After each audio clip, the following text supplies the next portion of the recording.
From Chicago, welcome to 3 Degrees Discussions. I'm your host, Mike Vasquez. This is a podcast devoted to the stories behind the innovators, entrepreneurs, and leaders in the 3D printing industry.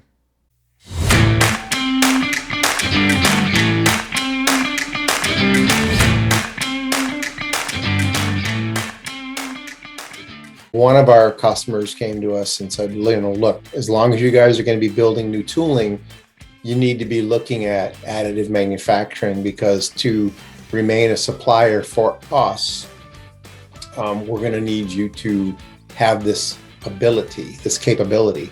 And so, we looked in that direction, and it wasn't something that was brand new to me, but it was something that I hadn't looked at in quite a while. But in September, I think, of 2017 is when we went and looked the first time at additive. And when you had that conversation with the supplier, were they specific in any way to say you need this metal capability, you need to buy a Renishaw system because that's what we use? Is it, or is it just say like, hey, this is on the radar? Yeah, no, they just told us additive, metal additive. You're going to need to be able to print inserts and put create tooling with conformal cooling in it.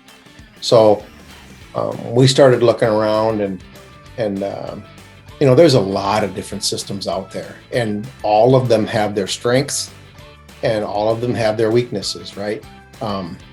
So we just did our best to make what we thought was the best decision based upon what we knew at the time and what we could research. That was Greg Nemecek. Greg is the Additive Manufacturing Manager at Action Mold and Machining. He joins the show today with his colleague Matt Duffey. Action Mold and Machining specializes in quick turn repair and engineering changes for molds. They're a veteran-owned business based in Grand Rapids, Michigan since 1997 and have been on the forefront of adopting metal additive manufacturing in recent years. Greg and Matt discuss the evolution of AM technology within the company and how they're expanding its use to their customer base. Greg, Matt, thank you so much for joining the show today. It's our first episode with two guests, so I'm excited for the conversation. Why don't we just get started? Maybe Greg, start with you, a little bit of background, and we'll then go into Matt and kind of get into the story of Action Mold and what you guys are doing with additive manufacturing. Okay. Well, my name is Greg Nemecek. I'm with Action Mold and Machine. I'm the Additive Manufacturing Manager. And my history basically is I started out as a tool maker and an apprentice to in the tool and in the plastic injection mold industry, and worked my way up from doing everything from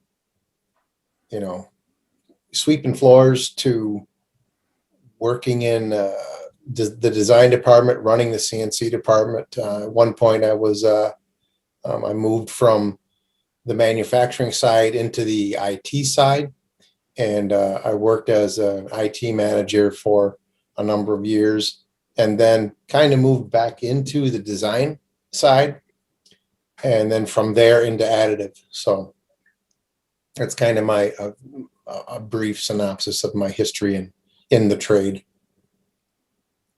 Great. How about you, Matt? Yeah, so my degree from college is material science. Didn't use it a whole lot with a job straight out of college that was doing product development for fuses. Then after that, met some guys at Renishaw, got to know them, and that was where I got my introduction into AM.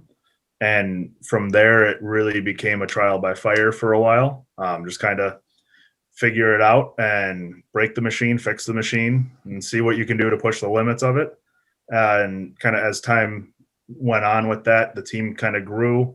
I got more and more different responsibilities. So I was a service engineer, applications engineer, safety manager, service manager, production manager for the facility they're in now, with a small team working with the printing as well as the finishing side, needing to get exposure to the metrology side of the business, and did a lot of facility reviews and stuff like that. That was how Greg and I started to get to know each other really well, was through the the building design aspect of it, beyond just, yeah, here's a printer, here's what you need to be able to do, and here's how you would do it.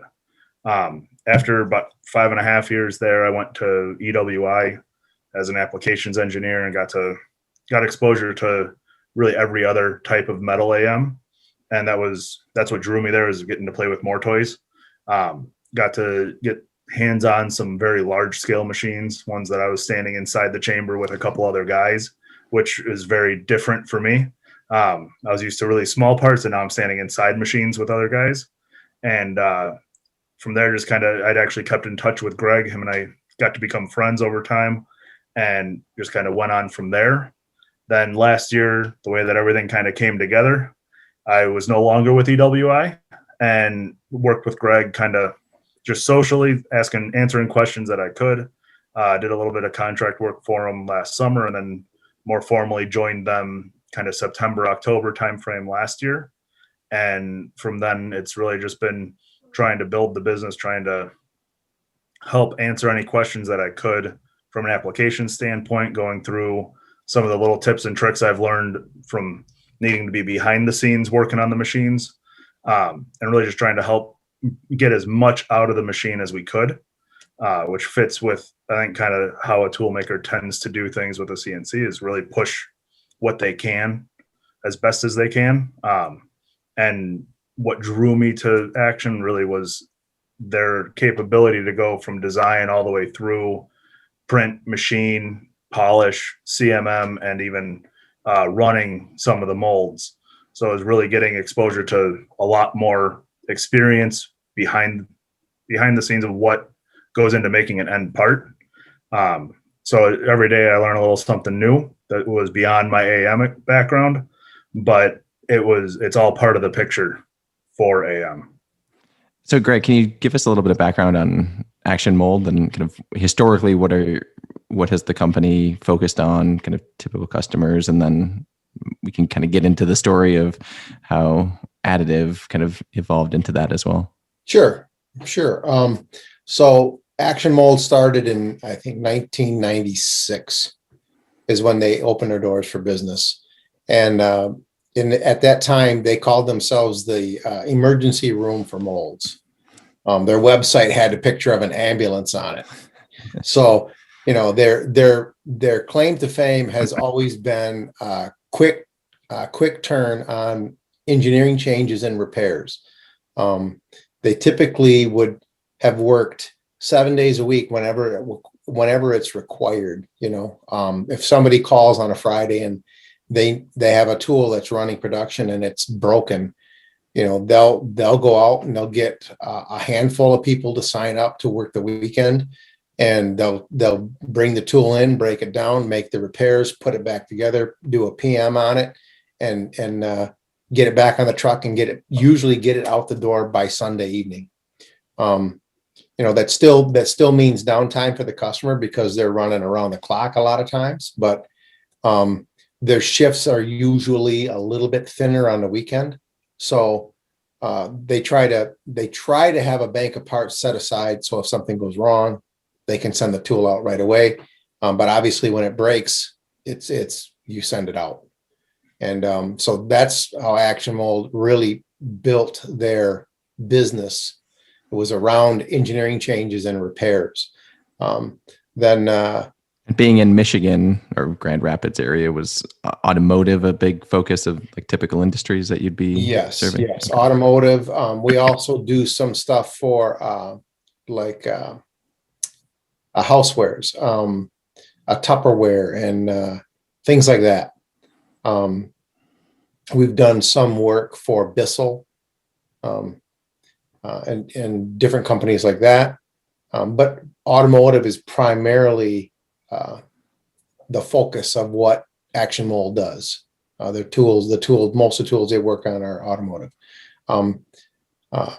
Outside of that, a number of years ago, probably shortly before I started there, which was a little over 10 years ago now, they started building more new tooling, and they got a couple of good customers, larger tier one suppliers.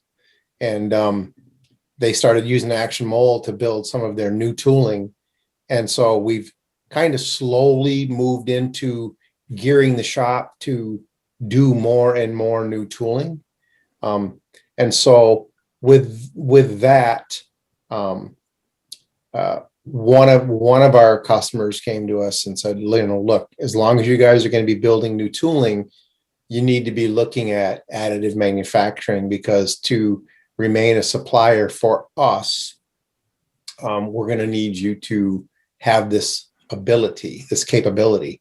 And so, we looked in that direction, and it wasn't something that was brand new to me, but it was something that I hadn't looked at in quite a while.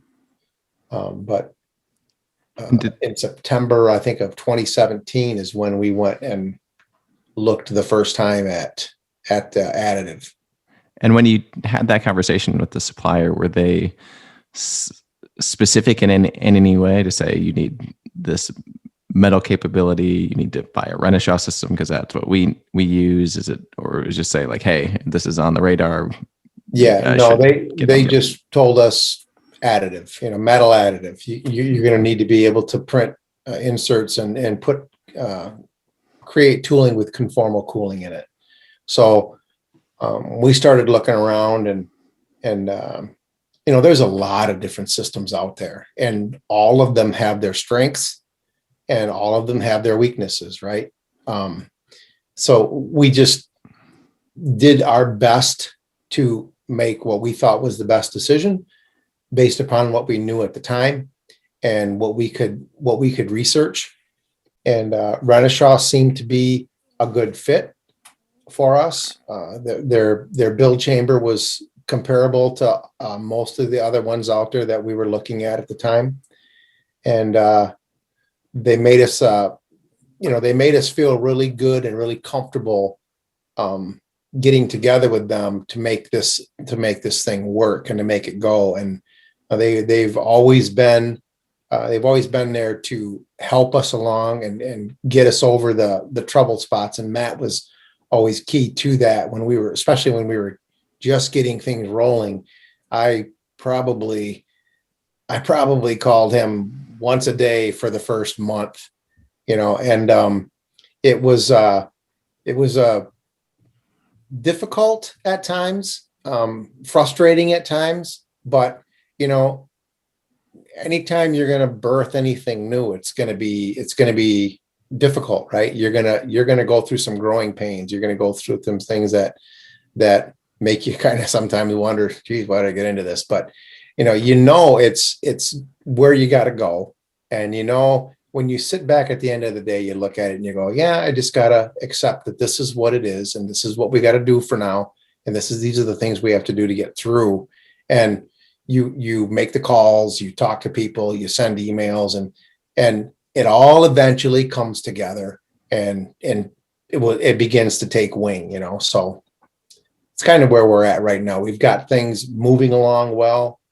Things are off the ground. We're printing inserts. We're printing lifters. We're doing different things, and just making it work.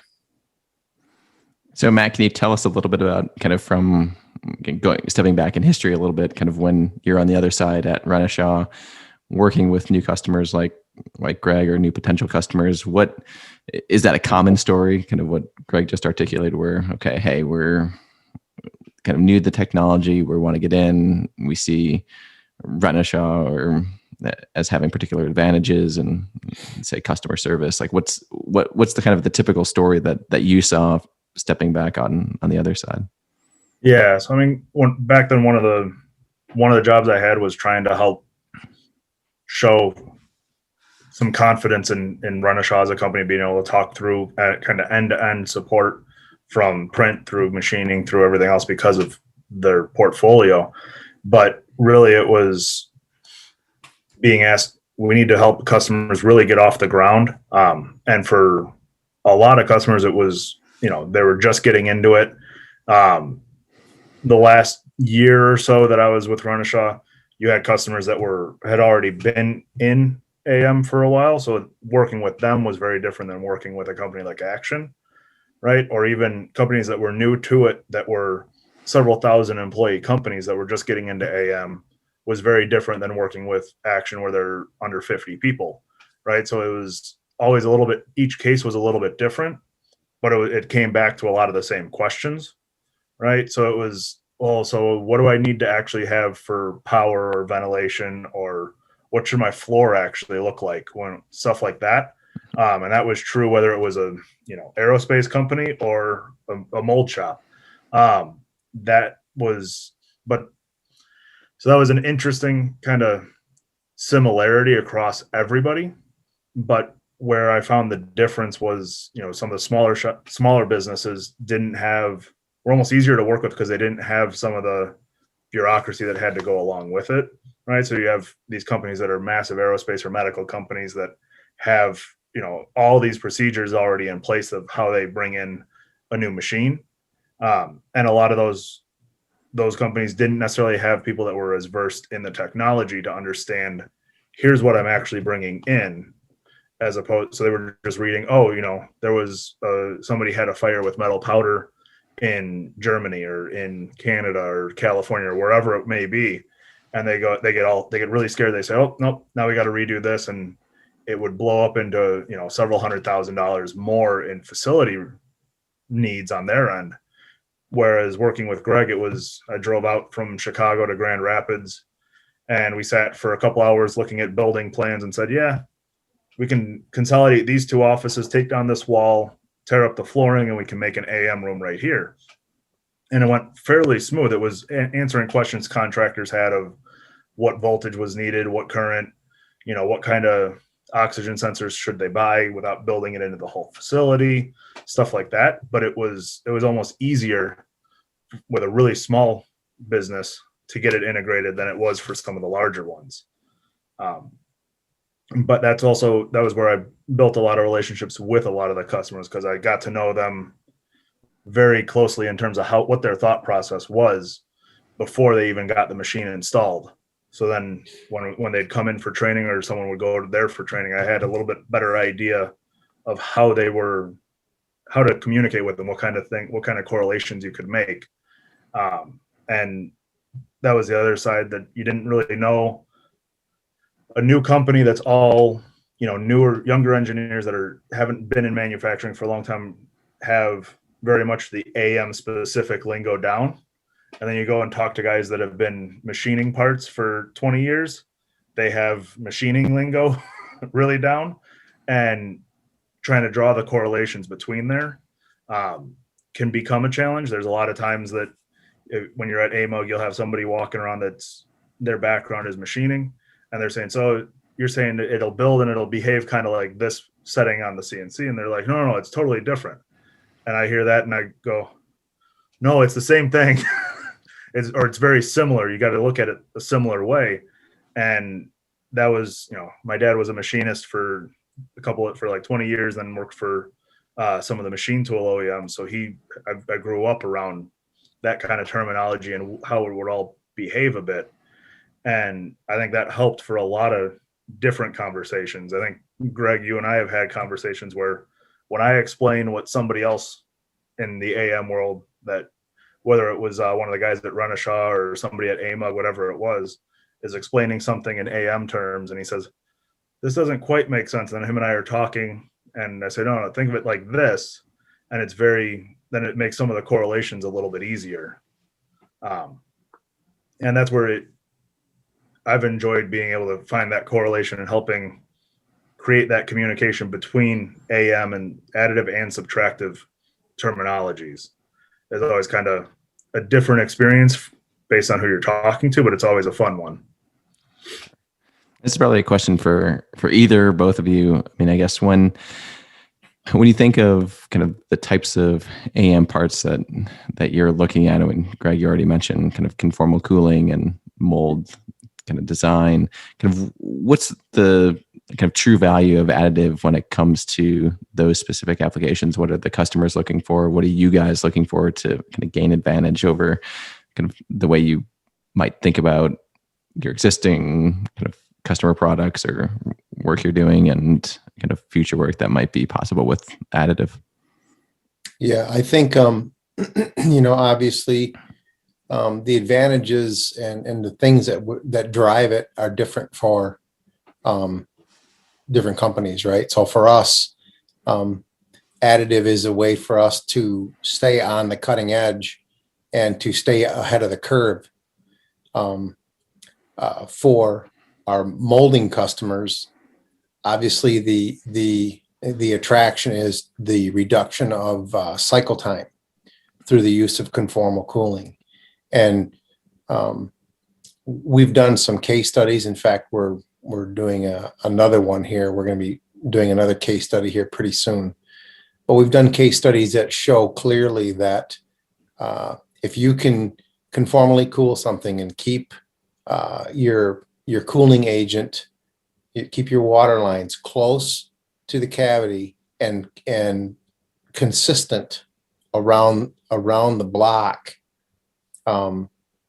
it the better the cooling, the better the quality of the part, and the faster the cycle time is. So that's really been the key factors, that I see.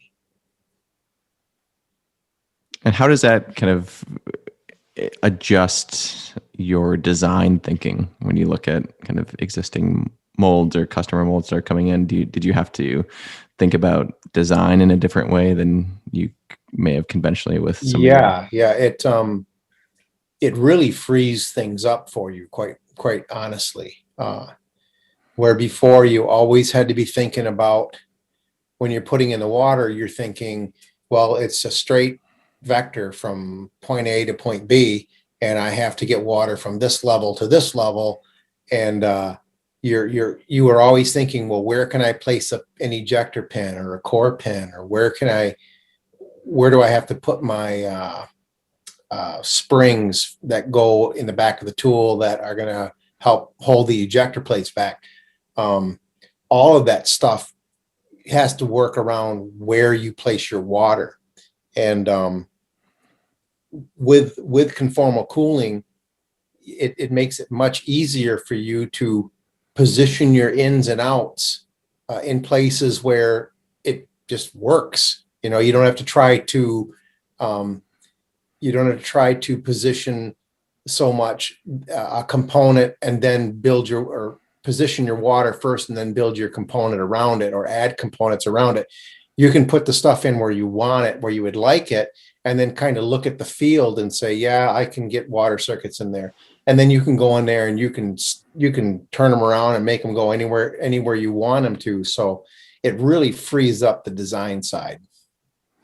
And when you're kind of just starting, both Matt or Greg on this question, like when you kind of first sign the check over for the machine, were you like 90% sure that this technology was going to work for your customers, or like were you already like sold? This is like 100% in. We're buying in. Like we think that we can do this conformal cooling. We got the right materials, the right testing, validation. That as long as we can print the geometry we want, this is gonna work.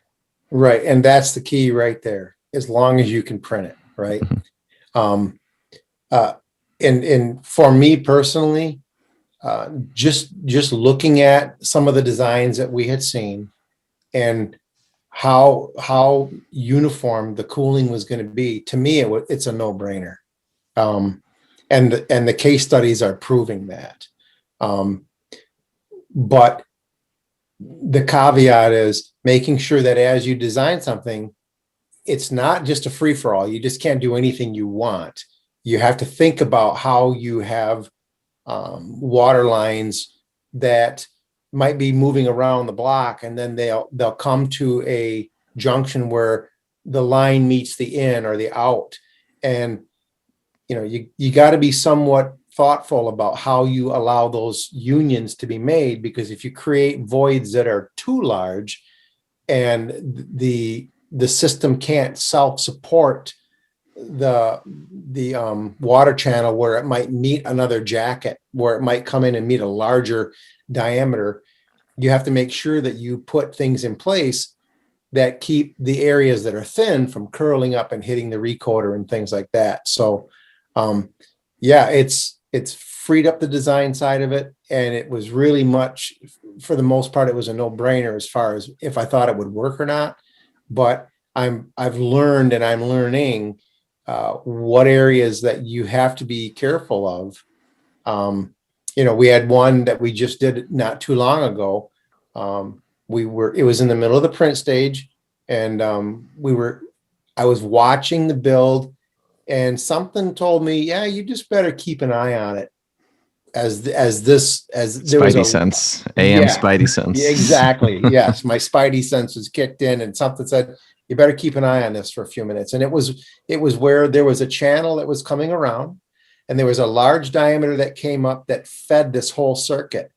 And it just dawned on me as I was watching it that the overhang that was being created and where it was positioned on the build next to this large diameter, I was creating covering up a very large opening. And I thought, this might not work. And, and that's always a sinking feeling you get when you're that far into the build and you go, oh no.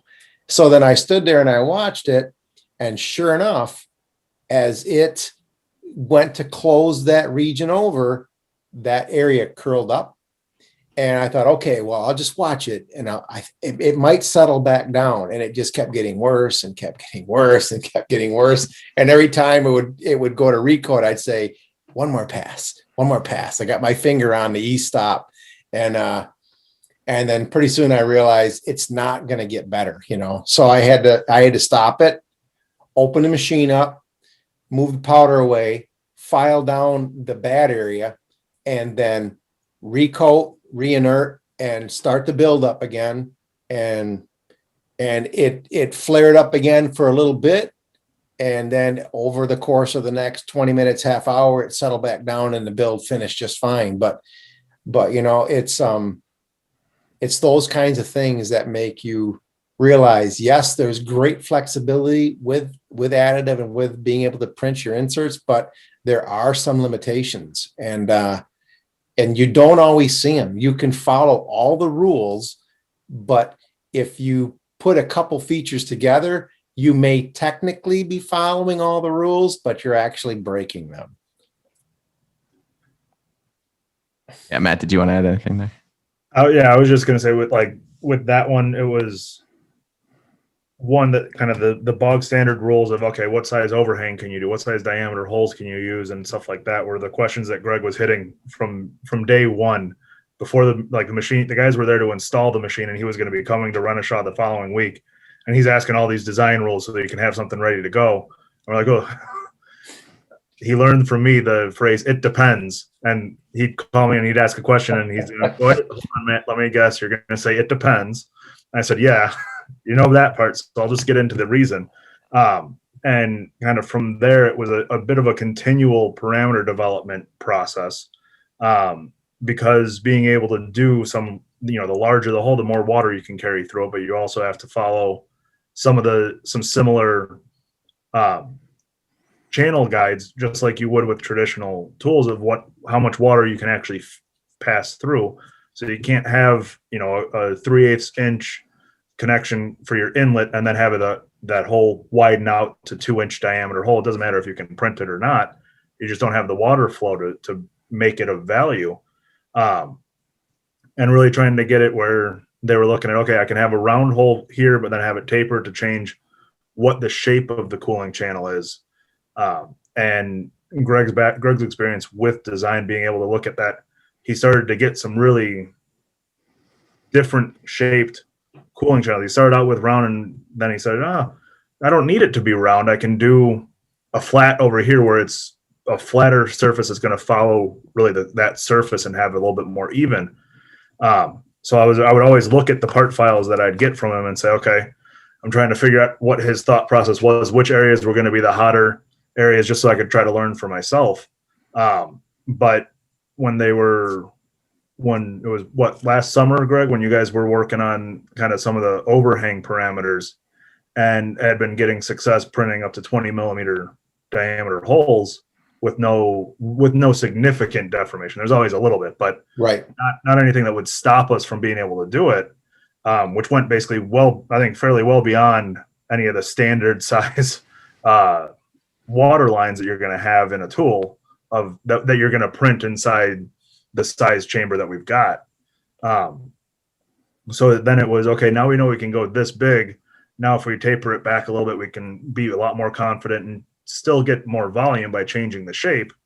But it was always an interesting one to see that development cycle kind of start. And then there was, okay, now we haven't conquered this over here, but we have a good idea on the size holes we can do for cooling channels. What else can we do? And kind of that always being hungry for what the next type of project, challenge that we can take on while we're still, we're 80 to 90% of the way there on one project. We have a little bit more left to do over there, but we want to go to the next. We want to start thinking through the next one. And it was a fairly early on topic that had come up, but it was venting for tools. And that's a whole separate challenge, because it's one that traditionally it would be a piece that would be inserted into the tool and finished with everything else. It was a porous material that would let gas flow out of the tool, so you didn't have all the gas trapped in your plastic during molding. And so within the first couple of weeks that they had the machine, they said, well, can we look at doing this too? And I was like, yeah, okay, Greg, we'll run it. We were doing stuff kind of in parallel. But I'd had projects similar to that in the past, so it wasn't a huge reach, because it was something that had kind of come up and organically came out of conversations Greg and I were having. But now we're doing more and more development of different parameters for different kind of applications. Something that's going to take a much higher pressure, you need to have a more dense porous material, which is always tricky to try to get people to understand, is that we can change that. But if it's something that's going to be hit with a lot more pressure, you want something that's a little stronger, a little more robust. So you're going to have to sacrifice some of the venting characteristics to have something that's stronger, but that is still going to let this air pass through. And that's one that we've had it in a few different applications for customers where, it's not just where are your hot spots that you can cool. It then went from where are your hot spots, and where are your gas traps, because we can do both in one piece. And people just kind of look at you and go, what? You can? Right? Because it's not something that they're used to hearing.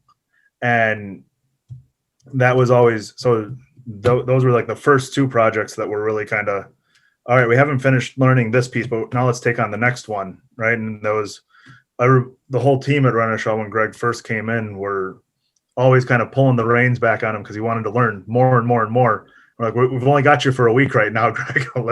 Let's get the baseline down. Let's get through this, and we're going to keep talking, and we'll keep building, over time and time again. And it was one that everybody from the Renishaw team learned something, because it was, here's how they're looking at it. Here's the approach that they're going to really push as well. But then also teaching, here's how our practices are, and seeing that they need to find other ways to say things. But some of the stuff that we've been looking at more recently is, okay, people aren't necessarily investing in an entire tool before they can see internally benefits, right? So it's, okay, give us a smaller piece that we can try to show you. There was one that we were talking to a customer that we looked at the entire tool assembly. Greg, this was a couple weeks ago. Yeah. And you had, their question was on one long pin that that was the hot point. And we're like, oh, okay, it's too long to print, but we could do other things. And then we were started to look at the whole tool. And Greg, I could hear the excitement in his voice of saying, well, I could cool here, all these other pieces out of, they sent the assembly, and it was probably, 10 pieces altogether. And he said, I could cool all of these except for this one long piece. But if we change this material, we'll probably get, still a significant improvement over it. And we could print little features here or there on it. But it was all they were interested in was in one little piece before they bit off a bigger project. And that's been kind of I think the challenge in the molding world is that there isn't some of the same legacy information that you see in aerospace or medical or something like that, where it's kind of been accepted and been proven. They're still saying, well, prove it to us. And while we can prove it, but they're saying, well, but that's not enough like our part. Right. Well, okay, so let us try to work with you to work on your part so we can take and do it incrementally and show incremental improvements. But there's a lot of education that we have to do with our customers, because they're not understanding that it's a different alloy, but it's going to perform as well as what you've got. Or you get some of our bigger customers that are more familiar with AM, but have guys that think they know how to design for the additive side. And Greg spent time fixing their cooling channel because the way that they brought it together looked right on the screen, but then there was this slight mismatch or a slight overlap or something like that, that when it went to the slicing side would have errors in it. So then it's trying to come back and re-educate the customer and saying, no, here's how you want to try to set this up so that it's going to flow better down the road. So we spend a significant amount of time working with the customers and kind of helping educate them on the process and why this technology makes sense for this kind of application. Or if they send a part in that's, well, we just have this tool that's broken, just add material right here. Like, well, it's not quite that simple. We can't just add it in this little area on a round part. You got to look at a different technology for that. And that was where, my background from the time I spent at EWI, I got to see which technology is going to make sense in other places, and really trying to help a customer find the right solution, not make our solution fit every problem. And I think that's kind of the ethos that Greg and I have followed across the board. Is we've had a few projects come in that they said, hey, we just print the parts, and they liked the pricing for the printed parts. But Greg looked at it and he said, I can make this even cheaper if I machine it, and I can make it for you faster if I machine it. And so we ended up doing that, of really just trying to find the right solution for the right project. But it's always been every week is a new adventure for us, I think. Right. Can you talk a little bit about kind of that dynamic you're an established mold making tooling company, kind of bring in additive manufacturing. Was there it's not a cheap piece of equipment. You have to redo walls, you have to redo flooring and everything like that. And then you're learning kind of from the ground up. There's going to be mistakes. Like, it's not as efficient from a kind of a culture standpoint, kind of bringing in this new technology as kind of an established business, small company. Kind of what did you run into? What was your experience on that front? Well, it's, it was definitely, again, a challenge, because you're asking someone to believe in something that you're investing in when there's not a lot of evidence out there that says that you should believe in this. There are some companies, there are quite a few companies that are doing this kind of work, but they're very quiet about it. So you don't hear about it very much. But internally, it didn't take long for the guys on the floor to understand this is just another way to build tooling, and it's not gonna fix all of our problems. It's not going to be the silver bullet for every issue that comes up. It's just another way to produce something that makes effective or efficient running tooling, so it's hard to, the harder part really is to sell it outside of the company. The people internal, once they looked at it and once they saw a few inserts printed, it was like myself, most of them just said, yeah, this is a no-brainer. We just gotta get it perfected, right? And we definitely have not slain the dragon yet, but we know where the sharp teeth are, and we try to stay away from that. You know what I mean? But our crew internally, they're all pretty supportive of it. And they like myself and Zach and Matt are they're learning right along with us. Where does it make sense and where does it not make sense? And things come up once in a while that you don't even expect. Like this the other day, we were between builds, and one of the guys brought in an insert, and he said, "Can you weld on top of this?" And I looked at it, and I threw a pair of calipers on it, and it was flat. The top and the bottom were parallel. So, and I said, "Well, what's wrong?" And he said, when they cut it, they cut it and it's short, and they only needed like maybe 15 thousandths of an inch. That's how short it was, And so I thought about it for a couple minutes. I thought, yeah, we can print on this. So we threw it on a build plate, and what we did was we took the CAD model and we grabbed just the top of the CAD model, which is what we wanted to print on, and we fired a single pass border on the top of this insert, and then just kept adjusting the CAD until the laser etched right where it needed to weld. And then we set the wiper, and within a couple hours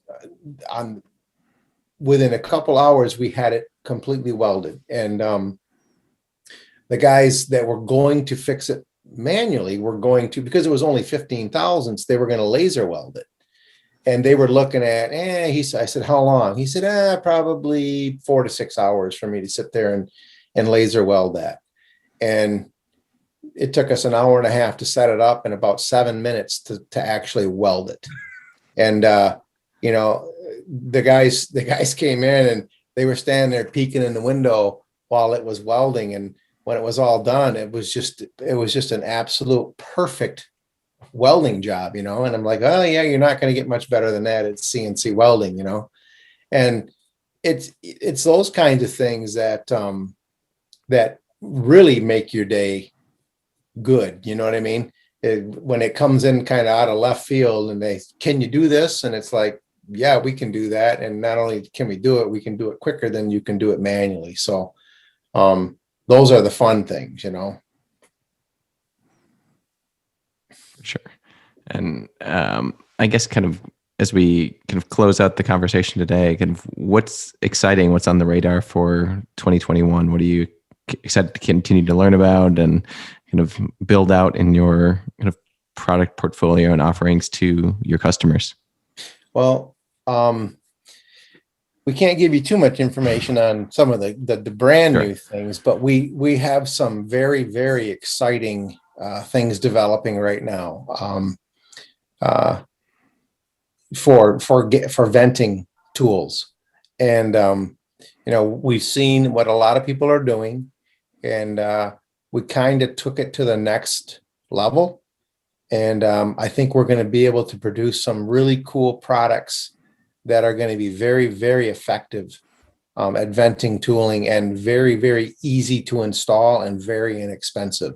So, when you can hit all those tick marks, that makes someone like me who's buying products to put in a mold turn around and look at it and go, oh, I mean, I can get that for a fraction of the cost of this over here. So, that's one of the things we're working on right now. We've got some other things that we're developing with for the polymer side of additive manufacturing. I'm talking to a company here right around the corner from my house. In fact, he's got some needs for printing some hard material. He needs it hard, and he needs it to be able to either vent a gas or allow a certain flow of hydraulic fluid through. So that's another thing that we're looking at that's really quite exciting. So we're going to see how that develops. But as we get things developed and as we finish them, once we've got them finished and we've got them working and we're using them, then we're going to present them and we'll show people what we're doing. We're not, we really want to be as transparent as we can in an effort to broaden the horizon for everybody. Because it really is, it's my opinion that if we can show what we're doing and allow people to feel free to approach us and ask us how, it will start conversations that it's going to be helpful to everybody, us included. Absolutely. I think that's completely right. And for kind of how would you articulate kind of the type of customers, partners that you guys are looking to work with? Is there kind of good use case that you guys are looking for those listening that would be like, hey, we need to talk to these guys? Yeah. We're looking for companies and people to partner with that, quite frankly, are not afraid to share some of their secrets. And it doesn't mean that you have to give everything away, but you have to be willing to sit down and have a conversation and be willing to show some of what you're doing that will hopefully in turn spark an idea or a conversation that will further that idea. And, so much of what I've seen so far is that most people that are in this industry, because it's so new, I don't know if it's because it's so new or not, but it just seems like they want to hold on to every little secret that they have. But I don't think that that's beneficial, not only to them, but to the industry altogether, So that's what we're trying to do. We're trying to find people that are willing to talk and willing to share their ideas. And we've met some people that are willing to do that. So we're going to work with them until, we've exhausted the things that we can do together. But I think that's going to take a long time because every time you turn around, there's something new coming out in additive, whether it be from single laser to multi-laser to, just a couple of years ago when you said, well, is anybody printing anything in copper or a copper material? And the answer was not yet. Nobody's doing that yet. Well, now that's happening in laser powder bed. So, it's always something new. And so that's we're looking to work with people that are willing to share what they're doing and advance the technology and push things forward. Well, we've got a couple other things that we're working with, kind of, I don't want to say universities, right, but any training group that works with kind of showing what the next generation of manufacturing can look like and stuff like that, just to get some of that knowledge into their hands at an earlier stage where you're not having to go to a 4-year university to get exposure to AM, because that's where the money might be for the funding for the machine or the research or whatever it may be.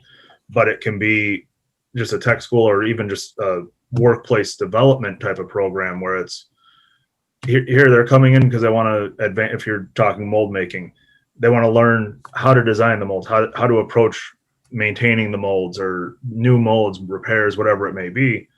But those groups aren't necessarily as up to speed on what AM can offer, how to do it.